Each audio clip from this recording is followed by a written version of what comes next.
주택담보대출 금리를 적용받는 사람들이 이 대출 금리가 다르다고 이제 하소연을 하나 봅니다. 어떤 이는 7억 대출에 이 주택담보대출 금리가 4.3%, 그러니까 1년에 이자를 3천만 원 내는데 월에 250만 원씩 대출 이자를 낸다고 하는데요. 자신은 4.3%인데 옆에 있는 누군가는 3%에 받더라, 뭐 이런 얘기를 하면서 이제 하소연을 한답니다. 자신은 대출 이자로 250만 원 내는데 누군가는 175만 원 내더라, 무려 75만 원의 이자 부담 금액이 차이가 났다, 뭐 이런 말을 하는 것 같습니다. 근데 이제 시간이 지나면 지날수록 이제 앞으로 향후 몇 년간은 가상금리라고 하는 게 부과가 되어서 대출 이자가 4.3%이던 게 나중에 5%가 되고 또 6%가 되는 이제 일들이 벌어질 것 같습니다. 이미 이제 충당금 적립이 이제 금융권들에게 이제 적용이 되면서 이 자기 자본을 이제 늘려야 됩니다. 자기 자본을 1% 늘려야 되면 이제 가상금리를 몇 프로 부과하겠습니까? 1.5%에서 2% 부과한다라는 겁니다.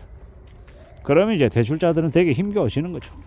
감당 못할 빚을 지는 건 지옥이다, 무리하게 빚을 지지 말라라고 계속 말씀을 드렸었습니다. 왜 그런 이야기를 하는 걸까요? 왜? 이자가 순식간에 가상금리가 부과가 되면 이자 부담이 2배, 3배로 순식간에 늘어날 수 있기 때문에 그런 이야기를 드린 겁니다. 그리고 이제 앞으로 이제 기준금리가 낮아진다라는 말이 되게 많이 나옵니다. 기준금리가 낮아지면 이미 대출을 받고 있는 사람들의 대출 금리가 낮아질 것처럼 기대하는데 이미 대출을 받은 사람들의 감당해야 될 대출 이자는 올라가지 내려가지 않는다라는 겁니다. 아니, 기준금리가 내려가는데 왜 시중금리가 올라갑니까? 라고 항변할 수도 있습니다. 근데 이미 대출을 받은 사람들은 그들의 신용도에 따라서 가상금리가 부과된다라는 걸 납득하지 못하지만, 이해하지 못하지만 그렇게 적용된다라는 걸 아마 감당해야 될 겁니다. 결국 자신이 선택한 결정에 대한 책임을 자기가 이제 진다라는 겁니다. 금융권들은 피도 눈물도 없다라고 얘기하죠. 그들이 CSS 시스템을 돌려서 개개인들마다 다르게 적용되는 금리를 그냥 부과하고 끝입니다. 그에 대한 상세한 설명 없습니다. 근거 제시하지 않습니다. 그저 대출 받는 사람들은 은행 입장에서는 잡힌 물고기일 뿐이다 라고 봐야 될 겁니다. 그런 일들이 이제 앞으로 많이 벌어지는 거죠. 그래서 우스갯소리로 연끌족들을 금융노예라고 얘기하는 겁니다. 참 무서운 얘기죠. 그런 신세로 살아가면 삶이 안정적일 수 있을까요? 그럴 수 없죠. 빚에 얻어기는 삶이 얼마나 서럽고 힘든 건지는 겪어본 사람들만 압니다. 돈이 없어서 학원 가야 되는데 학원 못 가고, 학교에 준비물 챙겨가야 되는데 사가지 못하면 그게 얼마나 서럽고 서글픈지를요. 참 씁쓸하다라는 겁니다. 저는 아직 기억해 보건데 제가 어렸을 때는 초등학교를 국민학교라고 했거든요. 국민학교에서 선생님이 저에게 얘기합니다. 너 내일 어항에 건붕어 몇 마리 넣어서 어항 준비해 와가지고 학교에 갖다 놓으라고 얘기합니다. 집에 가서 얘기하라는 거죠. 집에 가서 얘기하면 당연히 그렇게 할 돈이 없는데 어떡합니까? 하루나 이틀 지나가지고 집에 이제 학교 가서 얘기합니다. 선생님, 엄마가 그 준비 못 한다는데요. 그냥 그렇게 얘기합니다. 왜? 돈이 없으니까. 그냥 되게 씁쓸한 거죠. 지금의 시대에서는 말이 안 되는 얘기인데 그 당시에는 그랬습니다. 그리고 적응이가 없는 게, 아니 내가 내 학용품도 제대로 못 챙겨서 오는 놈한테 아니 그런 어항을 준비하라고 얘기하는 선생이 비정상인 거잖아요. 저는 그렇게 생각합니다. 참 그때는 이제 그랬으니까요. 그때는 몽둥이로 그냥 줄바닥 치는 게 그냥 일상이었기 때문에 그런 일은 아무것도 아니었죠. 아무튼 돈이 없으니까 되게 힘겹게 살았던 거예요. 그 당시에 이제 고등학교 시절 제가 이제 친했던 친구 녀석이 있어요. 친구 녀석 집에 가면 그 녀석이 뭐라고 얘기하냐면 너 화장실 안 가고 싶어라고 대뜸 묻습니다. 왜? 이러면 여기는 공동 화장실이어서 한 10가구 정도 쓰는데 화장실이 하나밖에 없다. 네가 화장실 급하게 가야 될 때는 오래 기다려야 돼서 이용 못할 수 있으니까 미리미리 가라는 거예요. 에이 설마 라고 했는데 진짜 그렇더라고요.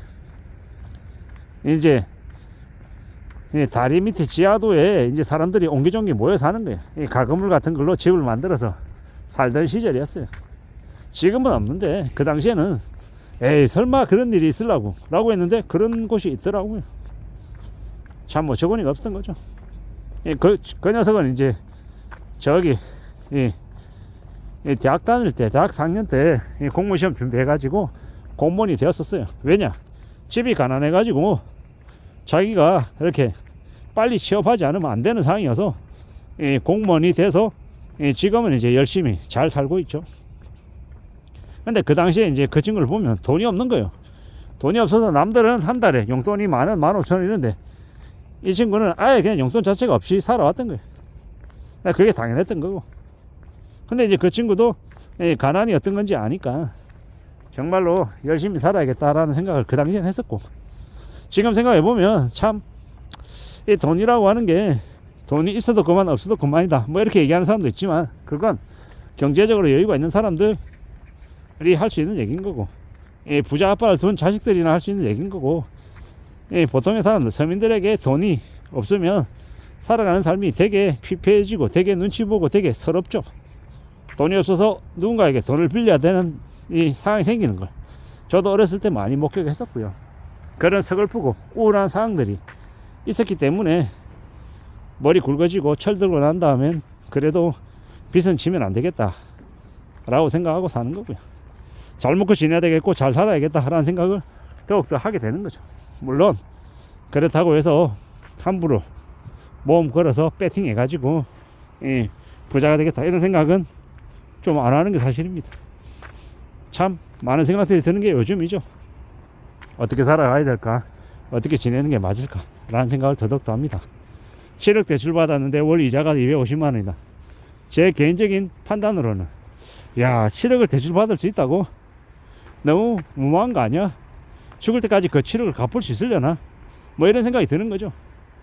연봉 2억 받아도 7억을 못 갚는데 연봉이 한 3억 5천쯤 되면 그래 월에 한 2천만 원 정도 벌면 그러면 가능할까? 야 그래도 연봉이 월에 월급이 월 실수령액이 2천만 원 받으면 그래 1년에 한 1억 몇천씩 해가지고 그래 5년 바짝 하면 갚을 수 있긴 하겠다. 근데 그러려면은 연봉 3억 5천 이렇게 받는 걸로 최소 5년 이상은 버텨야 되는데 과연 그게 가능할까? 그렇게 회사에서 내버려 둘까? 참 쉽지 않은데 뭐 이런 생각들이 들더라고요.